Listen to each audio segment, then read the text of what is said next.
चाहिँ 7:50 भइरहेको छ के अरे। घरबाट चाहिँ निस्केको हामी चाहिँ 7 बजीखेर अनि बल्ल तल्ल 9 बजी चाहिँ हामी बुटोल पुगेको छौँ के अरे। एभ्रीबडी म चाहिँ बल्ल तल्ल चाहिँ काठमाडौँ चाहिँ पुगिसकेको छु के अरे बस पार्कमा चाहिँ। टाइम चाहिँ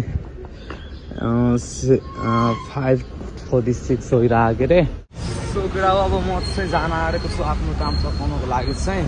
मैले पठाउ बुक गरेँ अनि टक्क यो दाइले चाहिँ आएर चाहिँ मलाई रिसिभ गर्नुभएको छ। चाहिँ क्युबिसीमा चाहिँ पुगिसकेको छु के अरे।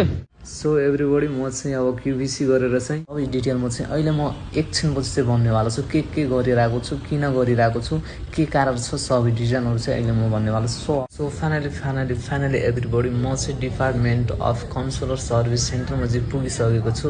सो भित्रको भ्यू हेर्न सक्नुहुन्छ के अरे, एकदमै भिड छ केटा हो। अब म चाहिँ यताको फार्महरू गर्छु अनि त्यसपछि आफ्नो डकुमेन्टहरू चाहिँ बुझाउँछु।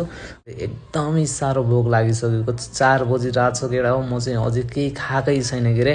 म चाहिँ काठमाडौँ के कारणले चाहिँ आएको थिएँ भन्नाले यता सुइहाले एउटा यता सुइहाले दुईटा सिरिन्ज कुनै यताबाट निकाले कि यति चर्को यहाँ दुखिरह अनि सो एक्साइटेड एभ्रीवान। भोलि मेरो चाहिँ रिजल्ट आउनेवाला छ। फर्स्ट एक्सपिरियन्स केटा हो। म चाहिँ सोलो ट्राभल गरेर चाहिँ कपिलवस्तु टु काठमाडौँ आएको छु के अरे।